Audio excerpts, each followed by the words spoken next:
that promise that has evaporated and has turned into a mere fraction of what was ultimately promised to us. So we don't bring these recommendations to the board lightly, as folks have indicated, and I know you know that we have struggled with this. Dr. Newens, more than anyone in the room in terms of administration, has suffered because she is by nature a good soul and a good-hearted person, and this is really torn at her. I would also say to you that when we talk about these reductions, we're talking about numbers that, you know, someone was telling me at break, why don't you just use the reserve? The reserve of 6% for the board, my recommendation to the board tonight, and will be as the year goes on, is that absolutely be as a last resort before we literally close our doors. Because the 6% reserve in and of itself is about the amount of money, if we had to like pay payroll, it's about the amount of money that we would use for the August payroll. It's $3.5 million, 1% of that. It's about $750,000. And then it's gone. And the individual's saying, well, you replenish it. Well, you replenish reserves with dollars that you have, but when you have no dollars. So with respect to the 6% reserve, it is very possible that we will be coming to this Board of Trustees in 6 months or a year and saying to them, you need to spend that down even further. And I am afraid, frankly, that we would get down to the 3% and you get on the chancellor's watch list, and that ultimately somebody would come in and say, we've got to run your district for you, which has happened to other districts. I would also remind folks that we have laid off people in the past. We laid some people off in the spring when the dollars went away. This is the first time we've laid off, at least in my tenure here. Glenn alluded to 1981. I wasn't here in 1981, but this is the first time we've recommended laying off this many people. And we haven't done it lightly. Frankly, it could have been worse. But those two women over there literally worked. Maisie Brewington was here at 4 o'clock in the morning and was still calling me at 10 o'clock at night at my house, literally worked, scrubbing the budget, going through every line, trying to find the very last dollar that we could use to try to keep people's jobs. So people have worked really, really hard to deal with this. So yes, I will be recommending that the board adopt the two resolutions to lay these positions off. I will then say this, and then I will allow Dr. Newens and Vice President Brewington to make their presentation. But Lori and Christine have both indicated a willingness to sit down with the district and find ways to save dollars. And I agree with Lori. I mean, we don't negotiate in an open board meeting. We negotiate at the table. We're willing to sit down starting tomorrow, because these layoffs can ultimately be rescinded if in fact we were to be able to come up with solutions that would find dollars and ongoing dollars that would allow us to do that. So we're not opposed to that. But let me say to you, the reason that it appears that this thing came up so quickly is that as early as just a couple of 3 weeks ago, we really expected greater numbers of stimulus dollars. The stimulus dollars have literally evaporated in the matter of 2 or 3 weeks.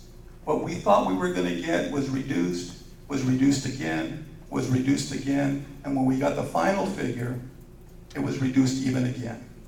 And this all within less than a month. The other thing that's true is that yesterday, about 5 o'clock in the afternoon, Vice President Brewington threw it up on the board. We received, after having put together this budget that our board adopted tonight, we received notification from the Chancellor's office that those same categorical programs that I'm talking to you about were going to be reduced an additional $247,000. Absolutely didn't expect it. We hope that their calculations are incorrect. And again, Vice President Brewington will probably go home tonight and start scrubbing the thing again and making calculations and making phone calls to Sacramento tomorrow to determine whether in fact those numbers that they're giving us are in fact correct. So we haven't taken this recommendation lightly, as any of you who know us probably know. We also would say to you that the $3.6 million that people are asking, why aren't you taking that out of there, is for all intents and purposes spoken for. And in some cases even more, because just to literally open the doors next July 1, $1.6 million right off the top. We have Dr. Nuance, to get to the point where she got, literally went and stripped her supply line. She has no money right now, as of this date, to buy paper for transcripts. She stripped everything. So I've had individuals who have been turned down for travel get very upset with me and say, why are you doing that? We have the money for it. And I've said to them, because we do this symbolically. So if you have a grant, or you have categorical dollars that say you can travel, and we're not letting anybody else travel, we don't do that. We are limiting travel to mission-critical things that we are obligated to do, and then after that, we're just not traveling. But I still have people who are upset with me because I'm turning down their travel. So we continue to look at the strategies as Vice President Brewington was talking. We will continue to look at the strategies. She's been working with the Budget Committee. The Budget Committee and the Master Planning Committees will work. We do have a structure. We'll work to look at how we deal with the impending budget cuts. We believe that when the governor comes out with his budget in January, that he's going to report that the existing structural deficit is probably going to be greater than the $8 billion that they reported 2 weeks after they adopted this last budget. I mean, I don't know if you know that, but we are already, according to Sacramento, $8 billion in the hole.